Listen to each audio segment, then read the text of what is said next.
All right, good evening, everyone, and welcome to Green White Checker TV. We are here for race number 2 of the Area 51 Indycar Oval Series tonight at Kansas Speedway. As you can see, it will be 135 laps here tonight. And as always on the IndyCar Series, a little different. There will still be the one fast pair. However, no green-white checkers will be issued this evening. As you can see right now, ambient temp is 70 degrees, 115 degrees track temperature, and right now showing 12:05 p.m. track time, which means it's only going to get warmer as the day goes on. So we'll have to keep an eye and see if tire wear and temperature plays a role in tonight's event.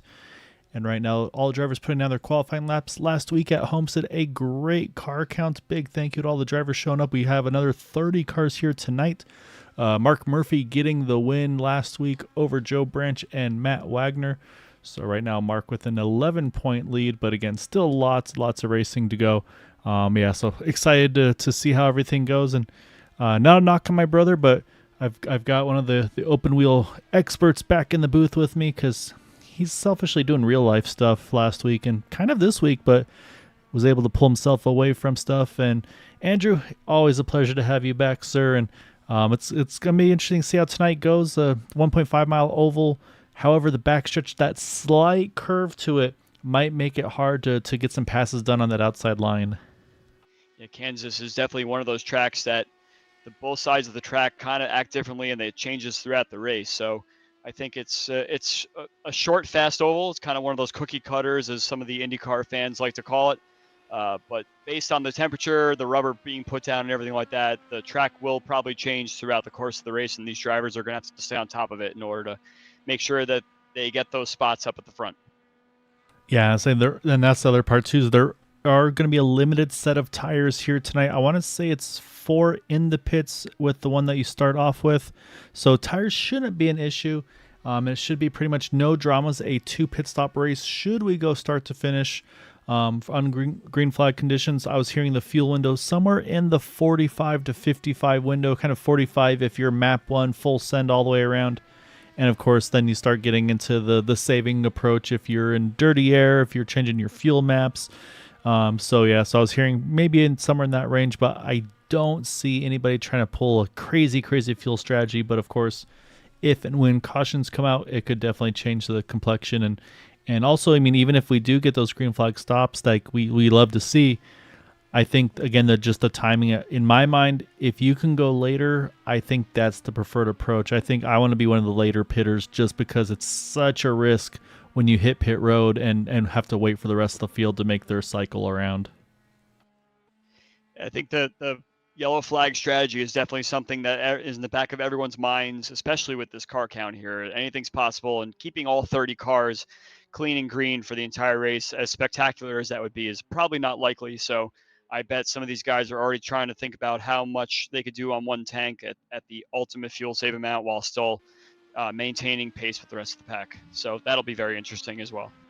Yeah, we definitely know a couple drivers that we always look at when it comes fuel saving time. So it'll be fun to see kind of the strategies. And yeah, it'll just be interesting to see also what we see on the driver side of things. Kind of, okay, we expect to see XYZ driver up front, but then we see him further back, and it's like, okay, is that strategy? Is that just maybe not comfortable with the car? And of course, then, like you said, with this number of cars too, do you just play it safe to start this race off before really going after it later on in the run, just maybe planning on some attrition? So yeah, there's gonna be a lot of decisions to be made. But again, with these guys running 25, 26 second laps, I mean, you can't give up too much time here. We see that the leaner energy cars are 1 and 2 right now, so already getting a good start to the season for those guys. Not sure how they did last week, but I assume that they're fast enough that they'll be up at the front no matter what. But some of the bigger names in the series you see piling into the top 10 there: Nick DeGroot, Matt Wagner, Eric Schau, some of these guys that are up front every week, and expected for them to be up here. But I'm interested to see what some of these newer names that I'm not really familiar with at this time, but we'll get to know throughout the season how they fare with some of these veterans. Yeah, no, it's going to be a lot of fun, like you said, and say some that maybe we're not familiar with, or even more so that maybe I'm not familiar with, but who may be big names in the open wheel side of things. So yeah, there's a lot of potentials on what we expect to see on that. So with that, I believe we have got everybody with qualifying completed. So what we're going to do is we're going to head over to pit lane so we can take a look at our starting lineup for tonight. And like you mentioned, you got some teammates up front. That is going to be Edson Santos and Rafael Eckert there, 1-2.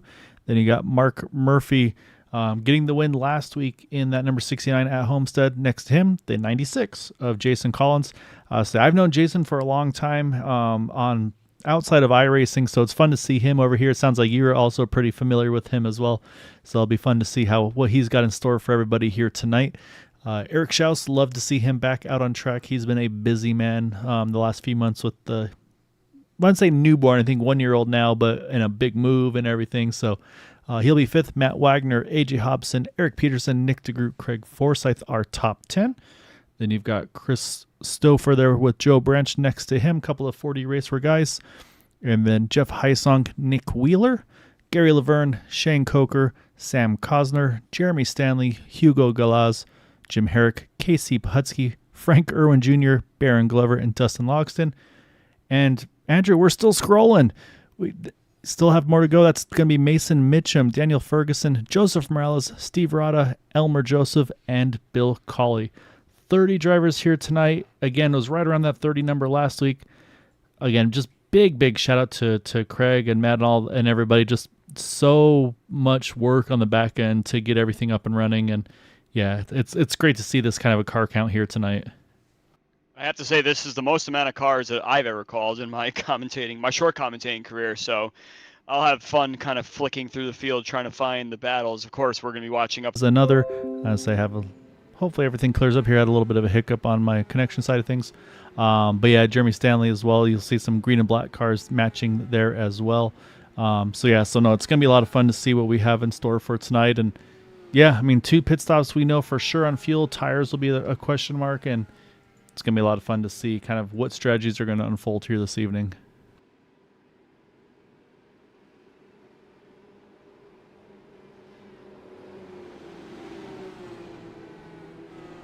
I guess one thing that we should mention also is at the start of the race, the drivers do not go on pace car. They have to go when the green flag is waved. So a little bit of a slow start for these guys, and hopefully some of the newer folks have gotten used to it already in practice races and such. But yeah, let's hope everyone minds their P's and Q's here, and we'll get the race going. Yep, I was saying, I know Matt has been working on drivers, making sure that they get practice starts and restarts in. And Eric Schaus right off the bat was poking to that third lane here, trying to make something happen. And he is already up 2 spots, going to try to make it 3 there. As these guys, oh, big wreck in the back there. Oh, man, that's half the field.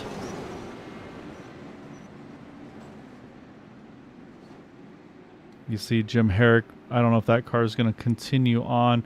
I think I saw Craig Forsyth. Yep, Craig had to take a quick tow. And it's exactly what you said, just that concern of the car counts and everything. And unfortunately, Chris Stouffer also had to take a tow already. So, yeah, so there's a number of cars here.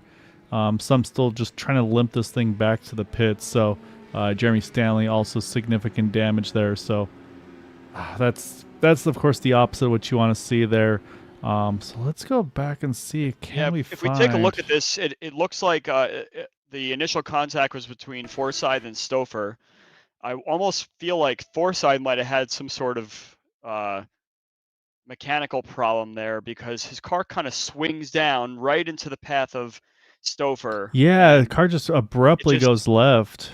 It just seems to do something very odd there, and then it's all history from there. The rest of the field is just doing their best trying to avoid it if they can drive in a straight line as best they can. But when cars are going everywhere, it's nearly impossible to try and get through it. So we could see pretty much every single car behind Stouffer and Forsyth get a piece of it here. Yeah, unless the guys at the very back can slow down. Yeah, and a number of guys kind of up and over in the air too. So yeah, that's a lot of fast repairs. Unfortunately, I think that's at least 3 of the 40 Racewear cars as well there with the 13, the 99, and the 40. So yeah, that's a tough one there, and yeah, so a lot of drivers involved there, and I think you're exactly right though, Andrew. I think from everything we're seeing there, that really looked like just something happened hardware wise almost to the 99. Like because again, it wasn't like it completely failed, but that car just turned sharp right or sorry, sharp left. I apologize.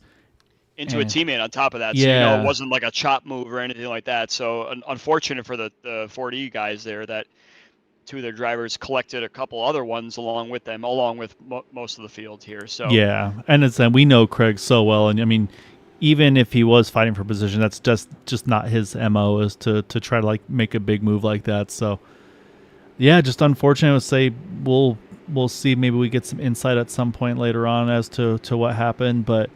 Yeah, just a tough start for those guys. A lot of them have taken toes or trying to get back up onto the racing surface, but haven't quite got there. So right now you see Craig, you've got Chris, Gary Laverne was the other driver we saw up and over there, and then Hugo Galaz. Those guys definitely got the worst of it.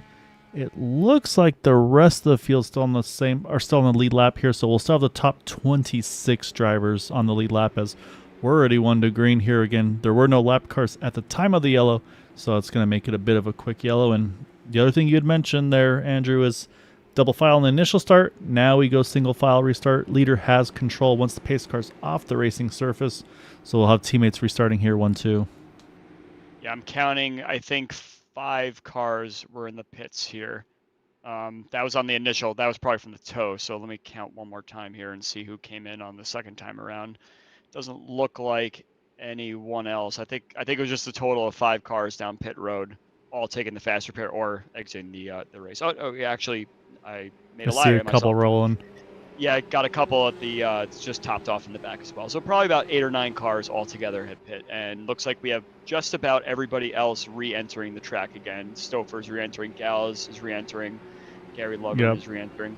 So, I mean, it's good news at least. I think that puts them 2 down if I'm not mistaken, but we're going to get back up front here. Edson has control, and he is down away, gets a great jump over his teammate there. And then, of course, we talk about it, then everybody's got to try the same thing, kind of be careful and start, making sure no accordion defects, and looking like a nice, clean start front to back there, as you can Joe see. Branch makes a great move around the outside of 2 cars on that restart there. So I think Peterson might have been sleeping a little bit, caught Matt Wagner by surprise, and next thing you know, Joe was able to take advantage. So good move from Branch there.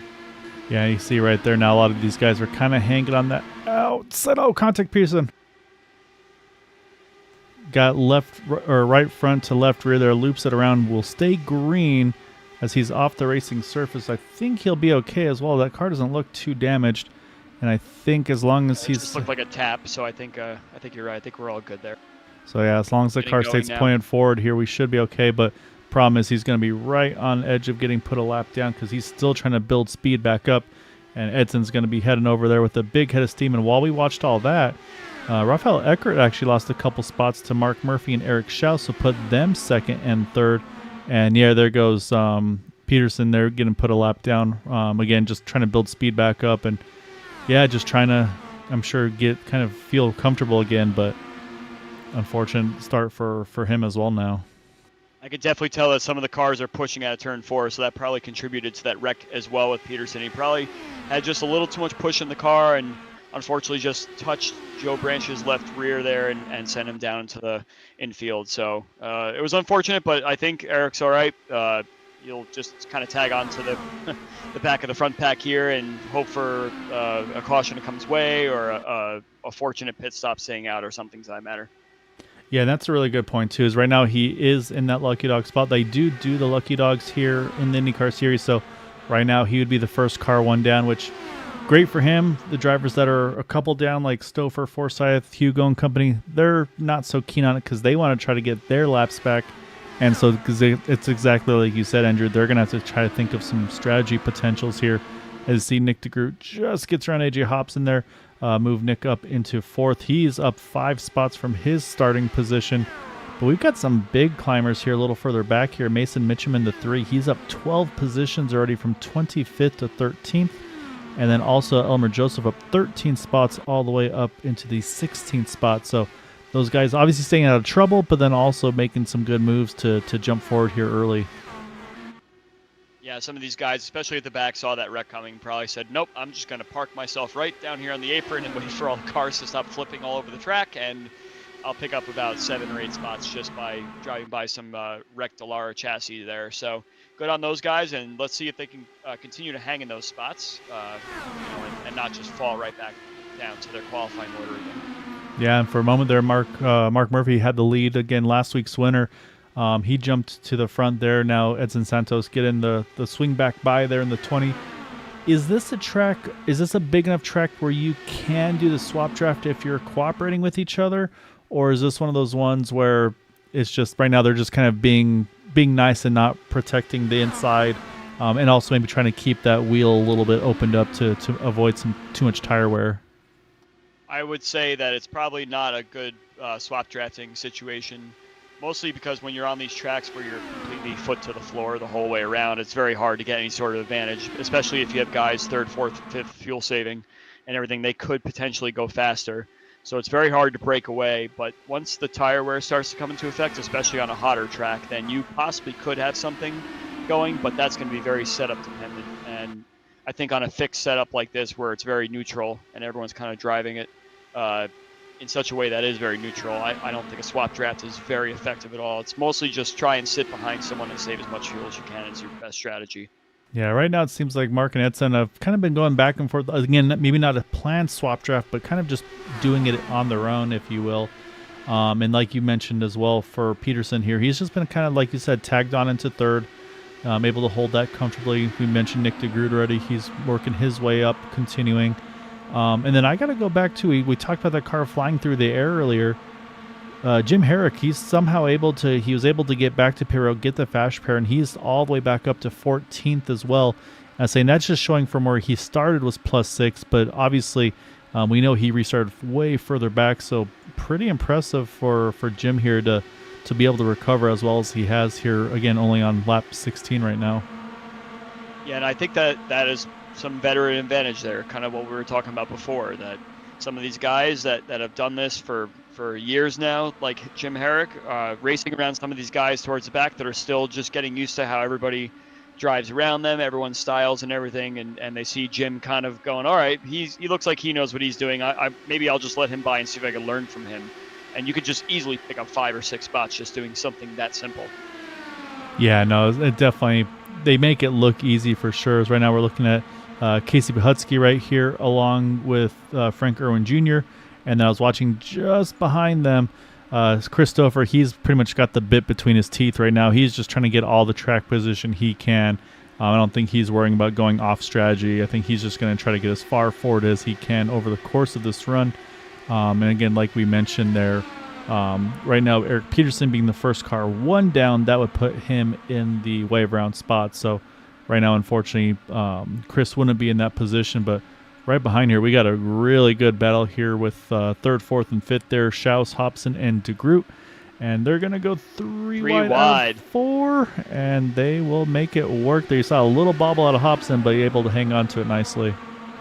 Yeah, that you can see that top line is starting to come in now. Tires are starting to wear a little bit, so let's go up onto the highest part of the track where the most banking is. Help steer the car, put a little bit more pressure on the right rear instead of the right front, and you'll start to see these guys later in the stint here migrate their way slowly up towards the top, where it doesn't seem that it's faster because you're going the longer way around the track, obviously, but you could just carry so much speed if you could just find the right line there. So some of these cars will enter maybe middle, kind of wash up high and see how it is up there, and then kind of come back down low again. And that's what I saw Nick doing those last few laps, and look at him now. He's managed to find his way up right behind the leaders. Yeah, surprised there. It looked like he had the momentum going up top, and he decided to back it down and cut it to the bottom there. So, yeah, a little surprised there. But again, like you said, maybe just throwing the anchor down a little bit, getting himself in the best spot he can be while still being able to save some fuel, and also probably that clean air through the turns like you mentioned. So, do want to mention I have a few chiming in on YouTube. So, Jamie, as always, man, appreciate you hopping in and supporting us. Then Leandro Silver and I'm going to butcher the name there, so I'm going to guess it's Jonatas Martins with Go Leaner. I believe that is in support of those two fellows you talked about, those teammates, the 20 and the 064, Edson Santos and Rafael Eckert. So yeah, appreciate you guys being over here. And right now, I'll say we're on 22 of 135. Right now, again, Edson, our pole sitter, only dropped one spot right now, sitting in second. And as everybody's, let's say there's still obviously lots of battles. Joe Branch working his way forward. I was just watching right now Nick Wheeler working with Jeff Hysong. And same thing for Nick here, has gained a handful of spots there. And this battle with Frank Irwin Jr. continues on there with Mason Mitchum. So yeah, a lot of good close battles here throughout the pack. Yeah, Eric is starting to trickle backwards as well now that Nick has gotten by him. Eric Peterson, I should say. Nick DeGroot's gotten by with Rafi Eckert as well. So Eric's falling farther and farther away from getting that lap back. But not much you could do once the tires start to wear, and especially his are probably a little bit more chewed up because of his trip through the grass there. So if he could stay where he is, that's probably the best situation he could find himself in right now. And yeah, you just look right behind them. The AJ Hobson tried that outside move that I had just referenced before, and it looks like he's going to try and get to Eric Shouston. Might get there, and here comes Matt Wagner to take advantage. Yeah, and that shows how much momentum means in these cars, where he just had to roll out of the throttle a tiny bit, and Matt took full advantage of that. And also shows, like you said, all these cars, I think, are migrating to the top, like you had mentioned, because it seems like that momentum is starting to really build there. But yeah, options though in my mind for an Eric Peterson, someone like that, is just save fuel at this point. If you can go map 5, run map 5, or whatever the lowest you can go, or I guess highest fuel map you can go without losing the pack there. So I think that's going to be his best bet, to hope that these guys are burning more fuel than him, and then he can go those couple extra laps, because again, we're not hoping for it, but we have seen a tendency of cautions during the pit stop cycle, and so that's that risk versus reward of being up front, running that fast map 1 versus maybe backing it down and saving fuel. So it'll be interesting to see kind of that strategy. But again, we still got at least 20 more laps, I'd say, before we see any scheduled pit stops here. If you want a lesson, look no further than Chris Stover. He's 2 laps down, but he has planted himself directly up against the wall all the way around the track, and he's making it work, getting by Joe Branch before. Now he's going by AJ Hobson, and he actually did touch the wall a little bit on the entry to turn 1 last lap, but he is the one putting on the clinic right now, showing how it's done. And you were mentioning Nick DeGroot before and how he didn't really go for the lead before, and I think that mostly is because he's not ready to give away his cards just yet on lap 20 of the race or whenever it was. Oh, Steve Rada had a moment there. We'll go back, see if we can take a look. And it looks like maybe just gets, or does he catch the wall? Oh, yeah. Oh, actually, right behind there, Bill Colley does the same. And so he does a big loop through the grass there. But again, I think we will stay green. We'll jump back live because he just kind of did some spins. And you see right here, this is also a very, very just gentleman move here. Just rolling the apron, not trying to merge up right away in the middle of the pack. So big, just really good kind of sportsmanship there from Steve. Just trying to make sure he emerges on safely, and I avoid kind of bringing out an untimely yellow. So, but yeah, you're right though. With Chris Stover, I mean, he's restarted in the back of the pack, and he is driven through the field here. So, like I said, I think he's thinking, you know what? I'm just going to go get my lap back the old-fashioned way. If I can get from 2 to 1 down, catch that timely caution before pit stops, I could be right back into the thick of this thing. So I'm liking the aggression here out of Chris. Yeah, last lap, he and Eric Peterson came very close to contact, and I'm sure Eric had some PTSD from early in the race hitting Joe Branch. So the two of them got away with it, and as you can see, Stover puts another one down. He does touch the wall again there a little bit. So you could definitely tell with the wall touches like that he's really going for it. It's I'm putting my car as high as humanly possible against this wall, and touch it be damned. So.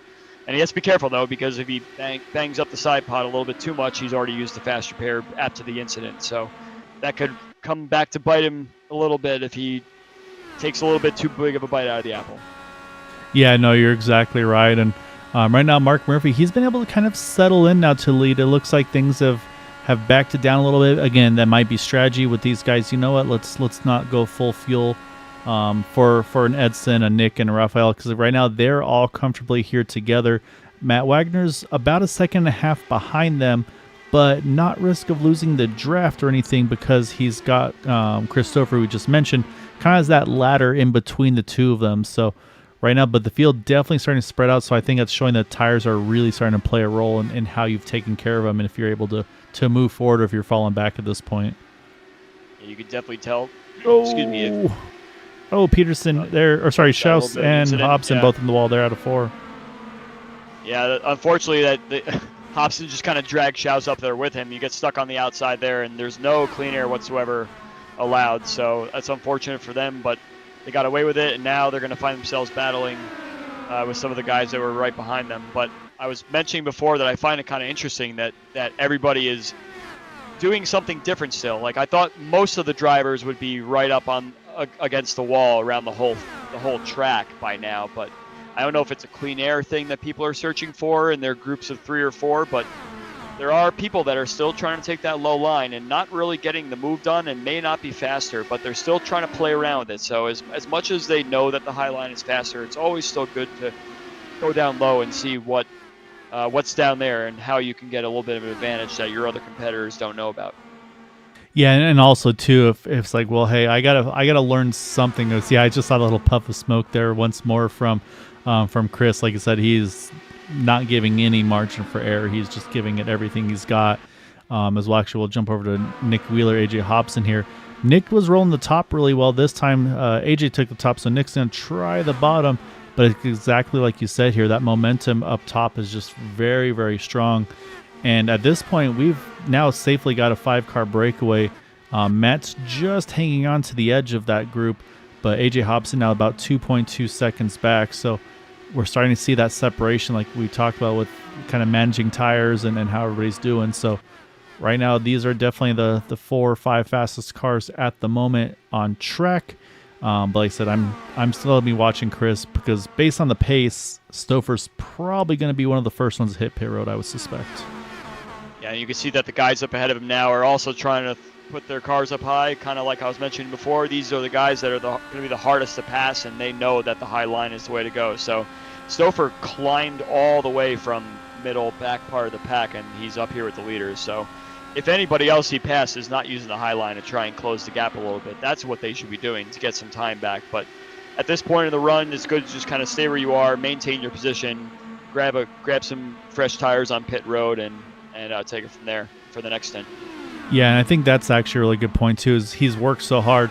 This might be time now to just get some fuel saving done and kind of maybe get a little bit back that you can, because like you said, you're kind of locked in at this point where you are. And actually, I think he may have, as I think his are starting to fall off too, because now he's actually fallen back to the clutches of Matt Wagner. And it was a really good battle there for a second there. I just caught in the corner of my eye there, Nick Wheeler, AJ Hobson. So jumped over to them. This time Nick's going to hold the outside. This should let him clear, I would think, entering 3. And yeah, so move Nick Wheeler now up into 6th there. 8 spots up for that 88 car. Yeah, I'm watching some of these guys in the mid-pack here, and everybody's starting to have a lot of problems. Turn 4 now. I saw Jeff Hysong last lap just clapped the wall right on the exit there and lost a spot or 2. And I think he might have actually damaged the side pod a little bit because he's lost even more positions. Yeah, I think Herrick's had a moment too, as that car's way off pace here. So, unfortunately, I'd say I think he may have also caught the wall. So, and again, this is now where I talked about where maybe trying to run it long on fuel. I'm getting a little nervous if I'm going to be one of those early pitters, because, like you said, these cars, especially some of those mid-pack, are really starting to struggle. I think, I think Herrick's had enough. He's hitting pit road here on 42. So I think either maybe some damage lingering, or just as like this car it's not got what I need. So, but yeah, the field's really stretching out now up front here though, Andrew. I mean, Raphael's got almost 7/10 now on Mark Murphy, about a second to Groot, another second to Santos, 7/10 to Matt Wagner. So yeah, field's very, very spread out. Now, like I said, the very end of this fuel run here, all these guys are starting to have that handling issue. Yeah, we saw Stouffer collected the wall again in turn 4, not riding the wall. He just kind of found his way up there battling with Wagner. Yeah, no, you're good at saying. I'm poking around a little bit here. Cracking. So, I think that we're gonna start seeing some of these guys. I didn't actually see Ralphie Eckert take the lead from Murphy, but I guess that had happened at some point. That's not going to be a clean entry for Hysong. That's going to be an unsafe entry, I'm pretty sure. And so this will be a good tell here, though. So you just had Jim Herrick, he pitted. So Jeff Hysong, Bill Collier also in pit road. I want to see what these new tires, possibly again with maybe a slightly hurt car for Jim Herrick, but I want to see what these fresh tires possibly can do for Herrick here, because I feel like he should probably just be able to swing right on by But right now, and like you mentioned, I didn't see the lead change either. But caution's out. That's kind of what we're worried about there. We have Jeremy Stanley kind of backwards on the front straightaway. He's back going again. That is going to imply to me probably a bad pit entry. Yeah, or did that car just finally give up on the pit entry? So we'll go back here. I'll try to take a look. Oh, it's self-spin. Let's see. So we'll jump it back here to the yellow. Oh, he straddled the apron there. So that's something we haven't talked about is these cars do not like the transition of banking and the flat. So you can see right here, he's running the bottom. Right there, he starts to split the seam. And yeah, at that point, you're usually pretty much just along for the ride here. So not a pit stop mistake, just a little bit too low there. Also, the car is probably just trying to survive and just keeps it off the wall. Honestly, if that spin had happened just a tiny bit earlier, probably winds up not even throwing a yellow there. So that's going to be, I think, a big sigh of relief for the leaders because we were on 45, 46. I think that pit stop window was just about to happen. But now, I mean, there's really no strategy. All these leaders, everybody's going to hit pit road, take their fresh tires, probably all very grateful for it as well. And then the only ones who I think will wave, so what should happen is I believe Peterson should be the wave around car, and I think he's already, or no, did Peterson pit? No, he did not. Yeah, no, I mean, all the cars that were let down, Herrick, Peterson, Stouffer stayed out, but they have the opportunity to pit next lap, which I believe all of them will. They'll have to, yeah. Yeah, everyone's been out for almost a full stint now. So Peterson should be waving around. That's going to put him back on the lead lap in the 36 car. Jim Herrick, though, he can wave around. I think he is right now sitting at 2 down after the pit stop. So this should put him back to 1 down since he had just pitted about 5 laps prior. And then from there, yeah, unfortunately, like you said, Stouffer, Forsyth, Hugo Glass, they will have to pit. I would suspect Jeff Heisong, Bill Cawley, and Gary Laverne had all just pitted. So same thing. If they're ahead of the leaders, they should be able to wave on around. But looking for where Gary is, that won't be the case. And I think that's the same thing for Bill here. So I think I'm trying to see where Jeff is on track too. So actually, no, Jeff's too far back also. But we've got a gamble being taken here. And honestly, not the worst gamble here. Craig's Forsyth was probably just full fuel save that run. So I think what he's banking on is, you know what, I'm going to stay out, get one of my laps back, hope for a quick yellow, and then I can get a pit stop with only being 1 lap down instead of 2. So that's my assumption of what's going through the head of the 99 car right now. Yeah, pretty standard pit cycle. I didn't see anybody lose spots or gain spots. It looks like Eckert is still a leader with Mark Murphy 2nd, Nick DeGroot 3rd, Edson Santos 4th, Wagner 5th. I think Wheeler might have picked up a spot or 2, if I'm not mistaken. I'm not sure. He had been moving up, though. He's been having a really good run in that 88 car. Like I said, up 8 spots. So he and DeGroot of the top 6 have moved the most. But then I'm looking just outside the top 10, though, here. You've got Frank Irwin Jr. there in the Carvana car. He's up 11 spots, 14 spots right behind him for Daniel Ferguson in that 23. Mason Mitchum there up 12 spots in the 3. So some big gains for those guys. And then also Casey Putsky up 7 and then Baron Glover up 8. So again, obviously there's been some attrition early, but also, I mean, like you said, I mean, you still have to work your way up there at some point or another. So really good job by those guys. And yeah, I'm going to be very intrigued, though, to see how this goes for Craig, because if we go green, he's not going to have too long before he's going to have to hit pit road here. So this is definitely a gamble, but again, when you're trapped 2 down, your options, I feel like, are pretty limited. So I think this is worth a gamble for Craig. It's definitely worth something, especially when you're back there at that rate. Your race is basically done unless you do something completely different. My big question is that we had a lot of these cars slap the wall out of turn 4. I've seen at least 7 or 8 cars that had contact there. So I'm wondering if people use fast repairs and they don't have any left. Do you have any information on who has fast repairs left by chance? Or? No, unfortunately, I'd say that's one thing I would love to have is we could see like if one was used or not. I do want to do some more digging to see if maybe there is something that we can find that, yeah, it's like, oh yeah, okay, this has been burned and all that.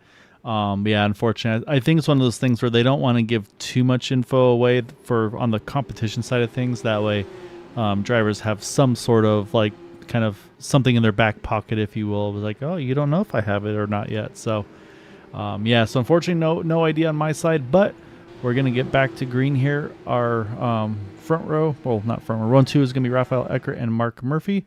And then Nick DeGroot there, and our pole sitter Edson Santos in 4th. And we are back underway here, starting lap number 50. Looks like a clean start from the field. I don't see any checking up in the back, which is a great restart from everyone. If you remember last season, we had quite a few issues with that in the first couple of races, but everybody has figured out how to. We got a spinner in the back. Sam Cosner kind of lost the rear a little bit, but he saved it somehow. Just happened to catch that at the back of my eye there. But everyone's still going. Just a half spin there. That seems to really bottle up. So look at this mess all the way at the back of the field here. Yeah, it really stacked everybody up, and yeah, it's pretty busy. And I say we saw the smoke come off of it. I say didn't quite catch it, but yeah, right now everybody's looks like able to kind of regroup and get back after it. And yeah, it's exactly like you said though. That was one where Craig's like, no, go ahead, finish the spin. Don't save it for me. And yes, then once exactly. he saves it, it's like, man, why'd you have to be a good driver? Yeah, I already see a couple people washing out to the exit of the turn 4 wall, and got to be careful there. If you're in a damaged side pod, you're not going to have any speed left to finish this race and be up there for the win. So the top 10, top 12 really are all kind of staying in a decent gap to one another. No one's really made any big move towards the beginning, towards the front of this. So we're looking to be in lockstep right now, but it'll start to pack up little by little. Yeah, and the other thing that happened is that little slide, though, it's really separated the field out. So you've got to pretty much about Dustin Logston. They're within pretty much touching distance of the lead pack still. Pretty much as they come out of turn 2, leaders are entering 3. But then you go a fair bit back now to get to right now. This is a 57 car of Hugo Galaz leading that group. But yeah, so it's really spaced this field out, which again makes it tough for some guys like Craig Forsyth. He's trying to fuel save, but now he's lost so much track position. Or now even if he does pit, he's gonna he'll probably go from 1 down to 3 down. So it was a gamble. We'll see if it pays off or not. He's still got probably a little bit of time before he has to pit. Again, we heard about that 45 to 55 lap window. And then of course we've had those couple yellows. So I mean, I would realistically think if he was full saving, maybe lap 60, 65, I think would be the furthest until we see that 99 hit pit road. Joe Branch, AJ Hobson side by side for 2 laps straight now, going for P7, I believe. Yeah, AJ really can't make a lot of work on the bottom, but he could really send it in there in turn 1 and get a little bit of an advantage, and then Joe just kind of keeps it high. I think Joe might have the spot now unless AJ makes another move, but that was good racing side by side for two laps straight there. It looks like AJ's going to try the top now. Saw it work for Joe, and let's see if he is able to get the advantage. Unfortunately, the two of these guys side by side is just going to lose ground towards the cars up ahead. Yeah, so they've fallen to about 6/10 off Nick Wheeler. It hasn't gotten too bad yet. I think the fresh tires are probably helping their cause not fall too far back. Also, we've had a good little dice right here. Mark Murphy's taking the point pretty safely. And now Edson, Rafael, and Nick here all having a good little battle here just inside that top 5. Then I was peeking a little bit further back there. Eric Schaus was starting to creep up on those guys. You see now he's going to jump inside of Joe Branch. But then I was watching behind him. Jason Collins is starting to try to move a little bit further forward. He's been fighting with Frank Irwin Jr. Then Daniel Ferguson, Mason Mitchum, they've been starting to creep into that mix. So they've had a pretty good 4-car pack. I think Steve Rada, he's off the racing surface. He's the rear wing is broken, but again, I think he'll get away with it, though. Yeah, you see this car's limping. That's some pretty significant suspension damage. So I think he's going to try to bring that thing back to pit road, but we'll see. But right now, again, he's far enough off track that it will stay green for the moment.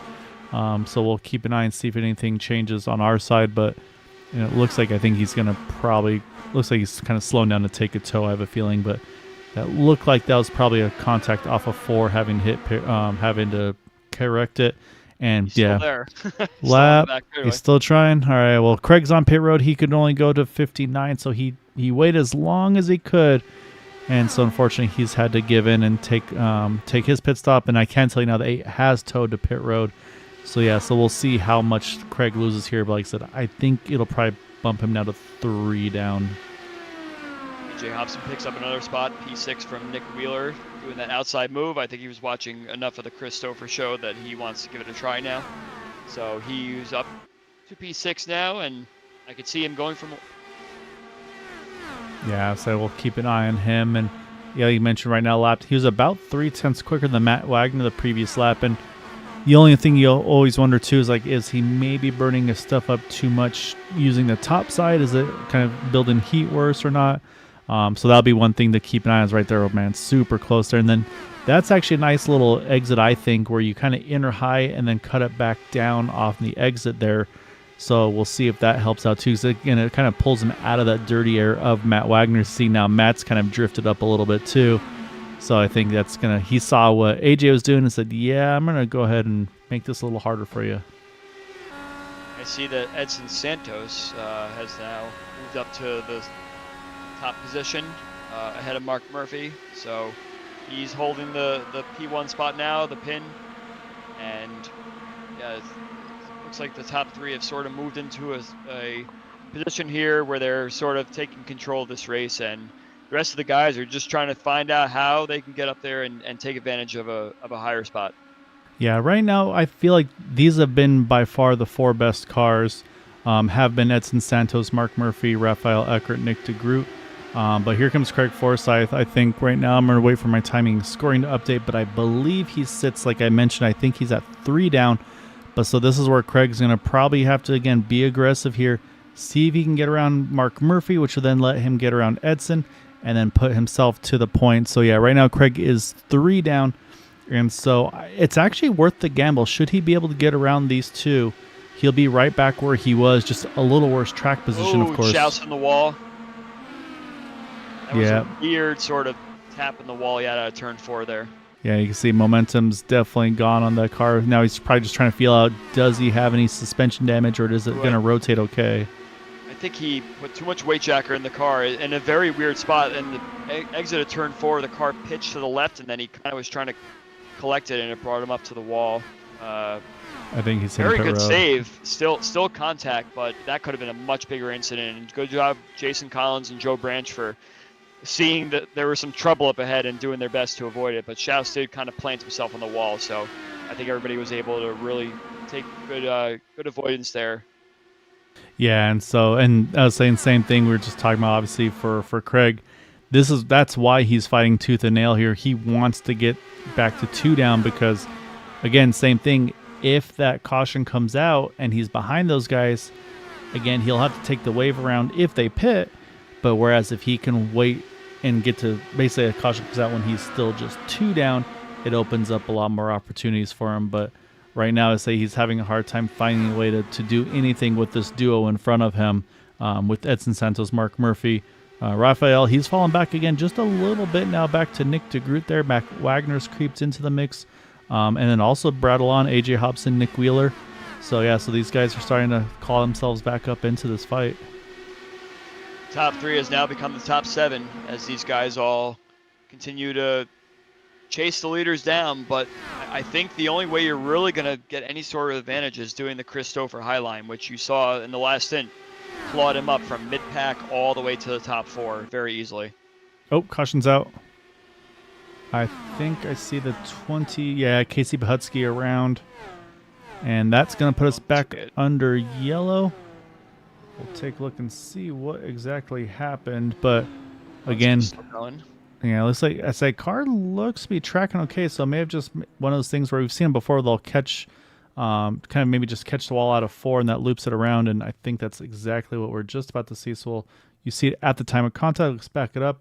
And yeah, just out of the groove, it looks like here, Andrew. So you can see he's running high, and the car's just not rotating. Probably a lot of dirty air from those 2 in front of him. And then right there, you just kind of catch the wall, and then it's just going to throw him to the infield. Oh, actually, no, I'm sorry. He gets a little bit of help from, I think, the 23 of Daniel Ferguson. But again, I mean, this is also super slow-mo, but for Daniel, it's going to look like that car just kind of stomped on the brakes in front of him. And so probably a little bit of nose damage, nose cone to the 23, which, again, should be repairable without a fast repair. And I think Casey might get away without having to do a fast repair either. So we'll jump back up front here before pit stops happen here so we can see what the plan is. I think if you're Craig Forsyth, you stay out no matter what. And I believe, trying to see if it was Jim Herrick or Jim Herrick or Eric Schaus that got the wave around. So I'm waiting for that. But I can tell you, as you can see, leaders are all in. We'll jump over to Jim Herrick. And we should see him swing on by if everything is showing correctly here. One good news we got here, Gael, is that it will not be a fuel save because 55 laps is too much. 65 laps is too much. Yeah, so no, we'll definitely see one more stop to the end. And yeah, so there goes Jim Herrick. So that's going to put Jim now back onto the lead lap. And I think actually somehow Eric Schaus also, if I'm not mistaken, looking for Eric here on track, I think he's actually also tailing the lead lap in this whole process. So pretty impressive for him to have that get in, get out, and without losing that extra lap. So I'm just kind of waiting to see everything to update on my side. And so what should happen now is all these guys from Jeff Heisong to Bill Cawley, their tail end of one. So once they wave around, they'll be one down. And then, of course, we mentioned the gamble call by Craig did not pay off. So he's going to go from 3 down to 2 down as he was not able to get around the leaders. So unfortunately, the gamble did not pay off for Craig. Actually kind of cost him a lap, if anything. That said, though, I think without that half spin we talked about on the restart, though, I think he would have been able to cycle out in front of the leaders otherwise. But I think he just, with that checkup, lost too much time to the leaders, and that's kind of all she wrote for that strategy.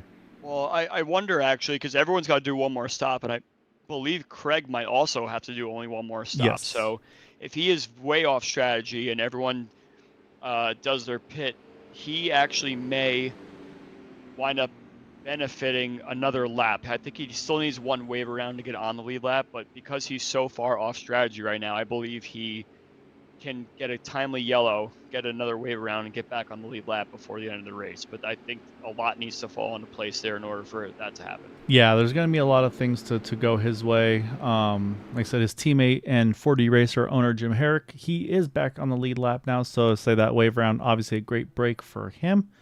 And also it looks like a lengthy stop here for Casey Putsky now rolling out. But he was sitting on pit road for just about 2 minutes, so I'm guessing some significant repairs there too. Not 100% sure if he'll be lead lap or one down. I'm waiting for that to update as well, which we'll get here in just a moment. But we're about to see those. I mean, here's our leader Edson Santos. Look at all these cars ahead of him that have to wave by here on the one to go. Yeah, it's quite a bit of cars there. But they're all going to be back to lead lap again. So that would mean Haisong, Stouffer. I think they're still one down. They're still one down, yeah. Yeah, you're right. But they did gain a lap, though. They gained the lap back, yeah. And like you mentioned, too, this doesn't change anything. They can still make it on one more stop from here. They just have to pit sooner. So that's... Yes, yeah, they have to pit sooner. And then if they get back out on track and then a yellow comes out, then they get a full lap back plus a wave around if they decide to stay out.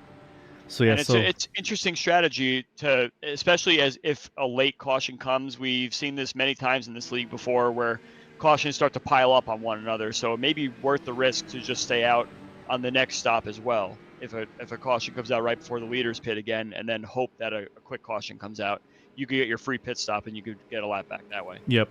And the other thing to mention is I don't think it's going to be an issue for tonight, but they've used now, this will be their second set of tires that they've used, which means they'll have 2 more left in the pit. So I think there'll still be no drama there. But of course, that is something still for us to keep an eye on. And I can tell you all the wave around cars have caught back up. So the Lucky Dog battle is going to be busy. But we're back to green here. Edson Santos leading Mark Murphy, Rafael Eckert. And again, as always, we got to kind of keep watching through the field. And so far, so good. A big stack up there in the back. You see the 13. Very back, yeah. I was saying they were still kind of catching back up to the field, so yeah, so that's where things get a little dicey. But looks like so far, since everybody's done a good job getting back up to speed, and so yeah, so no big dramas so far on this restart either. And we've got 61 to go here at the line. And right now, Mark Murphy is in the sandwich of those two teammates, Edson and Rafael. Look at Rafael work that outside line. He's going to get both of them here out of 2. The middle part of the top 10 here just kind of staying pretty even keeled. Everyone's spread out kind of like the last couple of restarts, so no real big, very close there with Mark Murphy and Edson Santos coming down towards start finish. They managed to get away cleanly there. Your top 10 remains mostly the same players. No one's really moved up too much. We can see that Frank Irwin Jr. is now in the top 10. Mason Mitchum is now working on him to try and steal that 10th spot away. Yeah, good little fight here between those two cars. And again, these are 2 of our higher climbers as well, up 12 and 14 spots for these 2 guys. So again, really, really good run. And you mentioned earlier, like, let's see if they can stay up there, and they have. They've done an awesome job tonight of maybe taking advantage of the initial incident, getting through it. But then from then on, I mean, they've been holding that track position, done a great job with strategies and even just the long run pace too. So definitely hats off to those guys. Still obviously just under half the race left to go, but still really, really impressed what they've gotten so far. And again, some names and faces for me to learn that I haven't obviously had a chance to race or broadcast much lately. But up front though, I'm not sure what Rafael found, but he is gone. Yeah, it looks like the Edson and Mark Murphy battle might have gotten a little too heavy, and that allowed Rafi Eckert to pull away quite a bit there. If these 2 guys don't sort it out, it's going to continue to grow from there. So once they get single file like they have now they can start to work to claw those positions back. Yeah, you see Nick DeGroot, he's been able to jump underneath Edson Santos. That's going to be for the 3rd spot. He's got the position on entry. We'll see if he can keep the power down though out of 4, and he will. So move DeGroot up to 3rd. Matt Wagner's starting to join that fray as well here. So we've got the top 5. Well, we've got 2nd through 4th all together. I said they still got some work to catch Eckert. And even that last lap though, Mark Murphy was 2/10 slower than Eckert. So we'll watch to see what this lap does, but he's still just in the draft window. But like I said, that 64 car, he's got something. That car is very comfortable for him, and he's able to really wheel it. I'm wondering if Edson might have picked up some damage somewhere, because now he's fallen to P4 behind Wagner. So he may have had a clip at the wall and starting to lose a little bit of speed. Or he might have just gotten a little bit out of sync with everyone that was kind of keeping their lines going, and it kind of just pushed him back a little bit. So let's keep an eye on him and make sure that he doesn't have a problem with the car. Yeah, so far it looks like he's hanging on okay now, but you're right. I mean, even AJ Hobson, he's gained a ton of time on him as well. Lap time wise, again, still the 64, still the quickest car on track, just under a tenth or so. But I mean, again, it's grown to 1.5 seconds. So right now, Rafael, I mean, he's setting sail here, and it's basically forcing the other driver's hands, like, hey, catch me if you can. But then again, got to go back to the Lucky Dog battle right now. Eric Schaus, the last car in the lead lap. Right now, though, for the Lucky Dog spot, it's Jeff Hysong who has that position. Or sorry, Christopher has a position over Jeff Hysong. You see the gap there. So right now, still a fair bit of space between those two. So probably Chris doesn't have to push too hard yet, because again, Eric Schaus is the last in the lead lap, and he is in the back of that pack. But I mean, we know Schaus has pace, so probably not too much of a concern there. But still probably another just under 10 laps, I'd say, before the fuel window opens to make it to the end.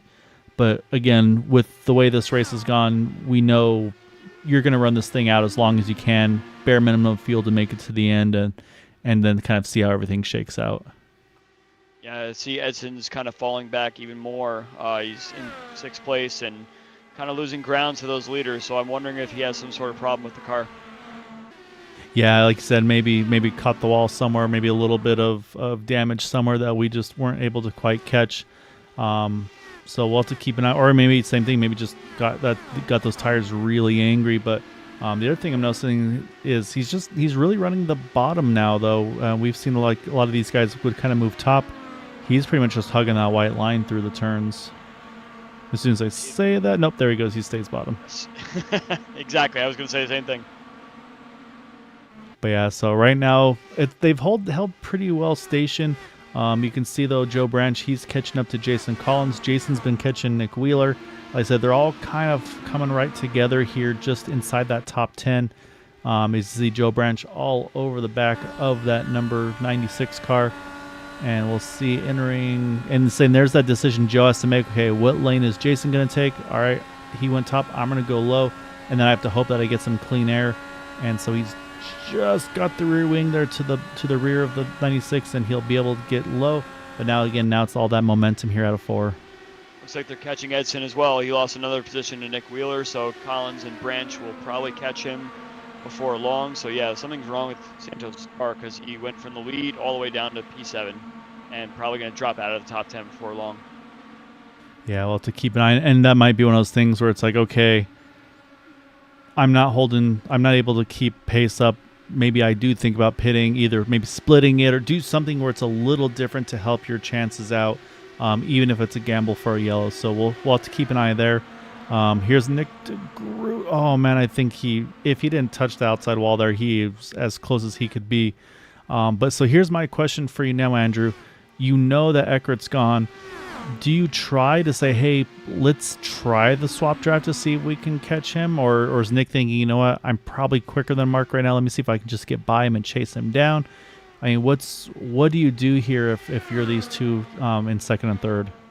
If there's a good understanding between the two drivers, you could definitely take that strategy, see if you could try and work together in a swap draft mode, but it's very hard to pull it off here. You really need to have the right gaps entering the back straightaway, entering the front straightaway. So with the way these cars are driving, with all this push that you see out of turn 4 especially, it's going to be very hard to achieve that. But I could see them giving it some sort of try if they're able to have an understanding between the two of them. Hey, let's see if we can make ourselves a little bit faster being 2 cars versus 1 and catch the leaders. But I think the bet is made right now, and I think the only way they're really going to catch him is if they try and do an early pit stop and hopefully come out in some draft where they can do a couple of quick laps after their pit stop. And as you can see, Nick is starting to fall back a little bit now, so he may have used his tires up quite a bit there. Yeah, I saw Case Bihutsky hit pit road, and again, so there's going to be a handful of drivers that are going to have to pit early. That's going to be these guys here: Chris Stouffer, Jeff Heisong, Gary Laverne, Hugo Galaz, Bill Colley. They'll be the first to hit pit road because they all pitted in the 43 to 46 window. And again, we talked about that window being in that 45 to 55 lap margin. So expect to see those guys in soon. Here comes Mason Mitchum. He's going to jump in early. So here's some gamblers now. They decide, you know what, let's try short pitting.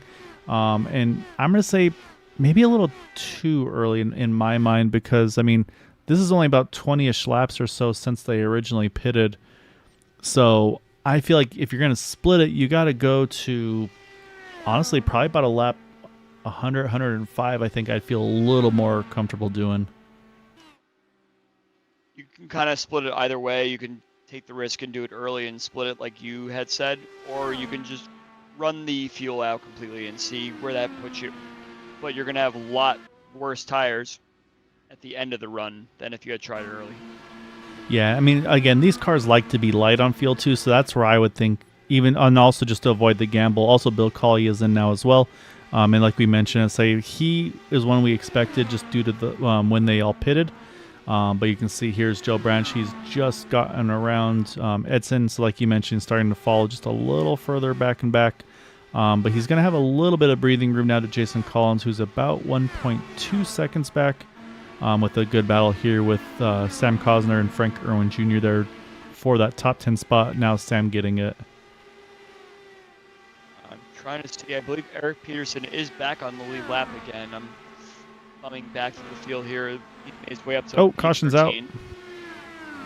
Out. I think it is the 8 car who has just taken a tow.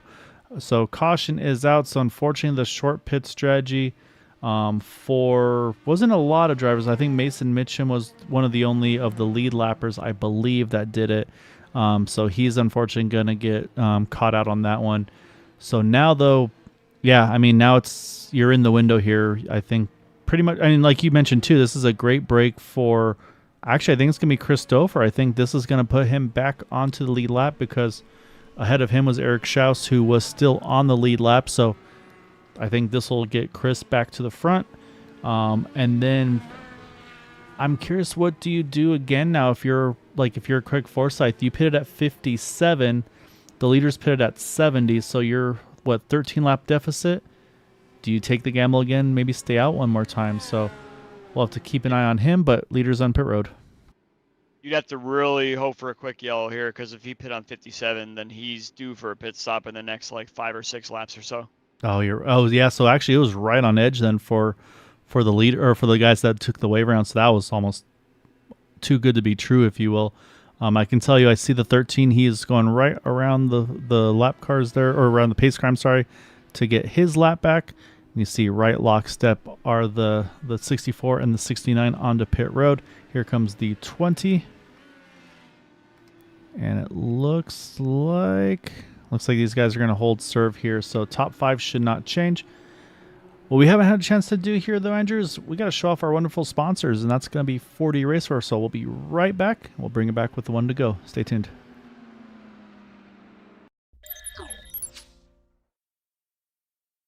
4D Raceware, makers of the ultimate sim racing shoes and custom apparel designed for sim racing by sim racers. 4D racing shoes are engineered to connect racers to the pedals in a way no other racing shoe can, all the while giving you the comfort needed to complete those double and triple stints. Visit 4draceware.com and check out the latest sim racing products that let you connect to your sim.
All right, lights are off of the pace car, and we've got a little bit of a strategy here. Eric Schaus last pitted at 65. Everybody behind him now pitting at 67.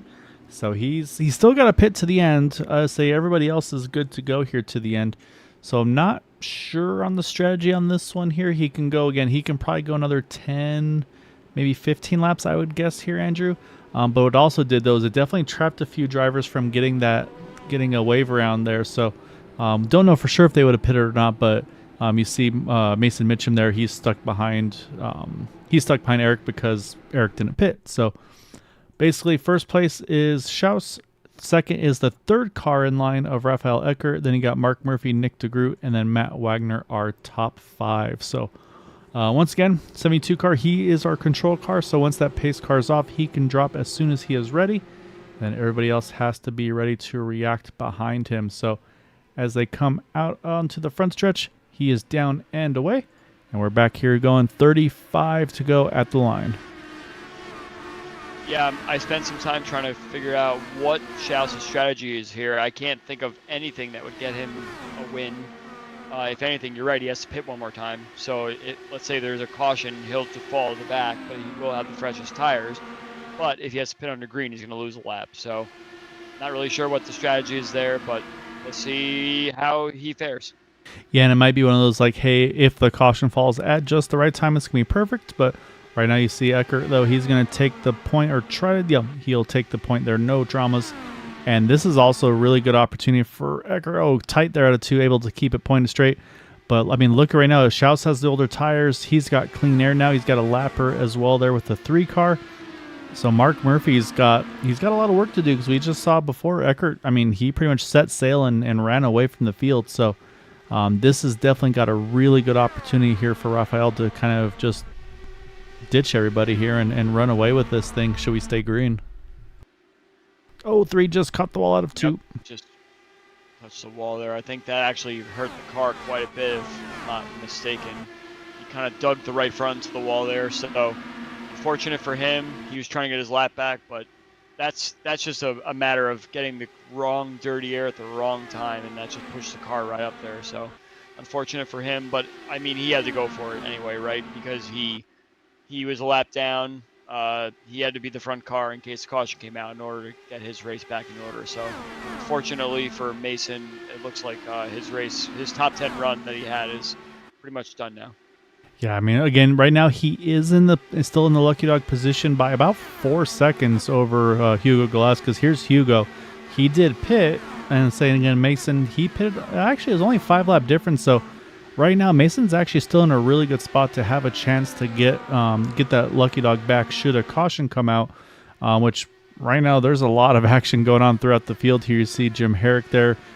He's got Joseph Morales. Haven't talked about Joseph much tonight. Right now he's in that 60 car. He is up 12 spots from where he started. I think he's just kind of had a quiet, steady night here so far tonight in that 60. And yeah, do need to apologize if we don't have a chance to talk about you much this evening. There's a lot of cars here, so we may not catch all of it. And that's the issue. While we were looking at that, we had a lead change. Mark Murphy got around Rafael Eckert. Nick DeGroot's caught these guys as well. And I say it's getting time to get dicey here, looks like, up front. Looks like Jason Collins has now fallen out of the top 10 from his P10 or 11 spot that he was running in before. Oh, I think Jeff Heisung had a moment there. So I showed him go off track. I think he's just disconnected. We'll take a look here on the replay. Go full speed. Oh, yeah, just catches the wall, and that just puts him along for the ride there. So unfortunately, though, that was, I think, pretty much, I'm guessing, night over for him. So we'll jump back up front, though, because as you can see, we're still side by side for the lead. I think Nick DeGroot is planning something here. You can see he's kind of taking every lane possible to try and get some sort of advantage on these top 2 here, but I don't think he can quite show his cards yet, but time is coming. Nick DeGroot is never anyone you want to count out, especially on these 1.5-mile ovals. No, it's exactly like you said. He's always got something up his sleeve. You just don't know when, where you're going to see it. So right now, you can see he's just hunting for clean air on the front wing of that number 89. And you can see, look at these. Oh, my goodness, how close they are there. The 64, they're trying to jump lanes to figure out some way to get around Mark Murphy. Mark Murphy now ready to protect the inside line. Yeah, like I said, these guys know that track position is going to be the big thing here now to the end. If I was Nick DeGroot, I'd probably try and set it up on the back straightaway to try and see if there's any way that Murphy leaves some sort of inside line here to poke him off that inside line. But I think Eckert is really just kind of stealing all of Murphy's attention right now, so he's just kind of automatically going right to the bottom line on the back straightaway there and not giving DeGroot any sort of opportunity to try and find any spot here. And any slip up from Eckert, then DeGroot's going to pounce on it. And you can see right now with the lines that Eckert's running, there you go, DeGroot. He enters high, but then you see with Eckert kind of drifting up a little bit, then he'll cut back down low. So, and right there, just about Eckert almost was able to clear the 69 car Mark Murphy. And that to me tells everything you know. There is a way you can get to the outside, and look right there at the line. Eckert would have had the lead at the start-finish line. So holding the inside line may not be the way to go to guarantee a win in this race. You can see there is definitely a very viable outside lane. And once again, you see Rafael getting a great run. Look at Nick, huge run, backs out of it. Yeah, Nick's just testing what he can do here, I think. Still waiting to see when Schaus is going to take his pit stop here. That's pretty much the only real excitement we're going to see up at the front in terms of position changes, unless some of these guys really get their act together and start making their way to the top 3. But you can see that top 3 has broken away from Matt Wagner quite a bit. So it's really going to be these top 3 guys that are going to try and go for the win. Yeah, right now this definitely does seem to be the battle. I mean, there's still lots of battles going on here. You see just a teeny bit further back there, you've got Sam Cosner, Nick Wheeler, Edson Santos. He's trying to recover from his kind of hiccups in that previous run. Looks like he's starting to recover fairly nicely from it, I have to say. So these guys still all, again, there's lots to fight for. This is all just inside the top 10 here. And then a little further back there, we haven't, like I said, some drivers we haven't had a chance to talk too much about. You have Dustin Logston in the 81 in 22nd. His teammate in the 41, Jeremy Stanley, up into the 20th spot just ahead of him. So, and then Elmer Joseph as well in the 66 right now, fighting there as well. He's had still, I mean, he's +8 from where he started. So, like I said, some of these guys having a good run. Jump up to 32. Shane Coker up 3 spots from his starting spot, but right in the thick of this battle here. I mean, where you look, I mean, these guys are all within a couple tenths of each other from pretty much 5th all the way back to about 17th. Looks like Eckert has taken the lead from Murphy. Eckert really put his car right up along the wall in turn 4 there and somehow was able to clear it. So good move from Eckert there to take the lead, but DeGroot's still lurking in the background there. And I think Murphy might have burned off some of his equipment here. So let's see if he could hold on to that second spot. Otherwise, Nick is ready to pounce. Yeah, and I think that's the next thing, like you said, is if we see Eckert able to kind of run away with it like he did earlier as the run went on, then yeah, that's where DeGroot's going to have to say, okay, I got to start to push now. I can't stay in that dirty air of Mark Murphy for too long. So, yeah, there's going to be a lot to play for here, and you can see Nick already starting to kind of get that rim riding a little more. He's getting a big run. Yeah, I think he knows this is time to go. Once he plants his car on the outside, he should have this spot exiting 2. He did touch the wall. Yeah, it cost him some spot there.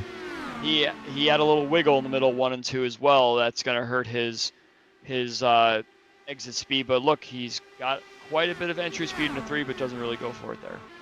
I think he wants to run that top side, but yeah, I think he caught the wall in entry, just kind of hugged it a little too high, and that cost him a ton of momentum. So unfortunately, he's got to regroup and try again. But while all that's been happening, again, just kisses the wall there out of entering 1 and 2. So again, you can say he's not just taking it easy. He is going for all of it, and it just hasn't gone so far his way. And while they've been fighting, Matt Wagner starting to creep back up into this mix. Trying to see, I'm watching a battle with Joe Branch and Hobson back here with Eric Schaus, who still has managed to stay out. But I think Schaus is going to have his top 10 run end here very soon once he has to pit. Yeah, I'm impressed with how far he's gone. I would have never expected to be that far. And I mean, you can see right now he's running the second lane, so that means he's not coming in this time around. So again, I mean, he's bringing it down to 15 to go here. Again, he last pitted at lap 65, so that's an impressive fuel run he's got going on. But we're seeing kind of what I mentioned earlier. Right now, Rafael Eckert, he's starting to run away with this thing. And like I said, I think Nick probably used his stuff up a little bit too much. And like I said, I think Matt's been taking care of his stuff the opening section of this one, and now he's going to try to grab that podium spot. And here comes Schaus pit. Yep. I just caught a glimpse of Dustin Logston entering the pits without a right front tire, so something must have happened to him along the way. But no caution there, which is good for the racing segment part of things here. Matt Wagner is definitely starting to make some hay now on Nick DeGroot. I think he might have just tried to save some of his stuff to the end of the race, and it's paying off for him now as he's going for a podium spot. Yeah, so this would be 2 podiums in a row for Matt if he's able to do it. And I said, this is one of those ones that it's going to be one that feels good for him too, because I mean, when you're going to try to beat somebody, it's like, who would you want to beat on the IndyCar side of things? I say not a knock to Rafael or Mark Murphy, but for those that have raced Area 51 for seasons, pretty much everybody's going to be pointing at Nick DeGroot, I think, because I mean, he's been always one of the guys to beat week in and week out whenever he's here. So again, this is, I think, race number 2 for Mark Murphy with Area 51. He's obviously won last week, running second now. We know Raphael's up front a lot too, so not a knock on those guys, but it's just one of those things where when you race with somebody so much, yeah, it's just one of those things that you're like, all right, I got to try to get around this guy. But do need to mention for Eric Schaus, unfortunately, was too hot on entry, 48 seconds, had that 40-second hold. So that dropped him from that top 10 you're talking about all the way back to 26. So that's a tough one to happen with less than 15 to go. I actually thought you were going to say the person you want to pass on this track is Andrew Wood, but Andrew Wood is not racing anymore, so we'll get you back out he is there. off the track. Yeah, but I mean, I got to see some of your, especially I feel like I remember Loudon was one of your monster tracks where we'd be watching. It's like, how is he doing those things? So right now, this is a good battle here, though, Andrew, with Joe Branch, A.G. Hobson. This is actually for a top 5, so obviously still a lot to fight for these guys. Just a little further back, just outside the top 10, I've been watching Joseph Morales and Daniel Ferguson. Been keeping an eye on them. They've been having a good little battle, too. And then right here in front as well, you've got Sam Cosner just ahead of Frank Irwin Jr., just ahead of Shane Coker. I mean, there's a lot of big battles in this group right here. Oh, caution out. Oh, the 41 car. Yeah, Jeremy Stanley. That is missing a left front, and it's still going to be plenty of time to get a restart in, so this race is not over here. Because again, there are no green white checkers on this one, but let's go back and see what exactly happened to Jeremy.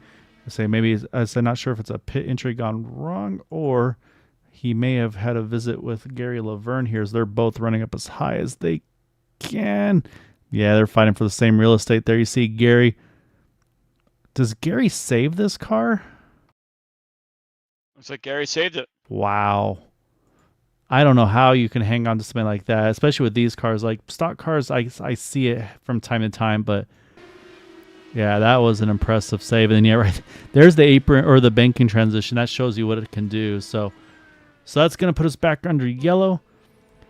It's strategy time now, Andrew. Another question. Yes, I was just going to say Eric Schaus wished that caution had come out maybe 5 laps earlier, because I guarantee if it was 5 laps earlier, the whole field would have come down and taken that last set of tires available to them.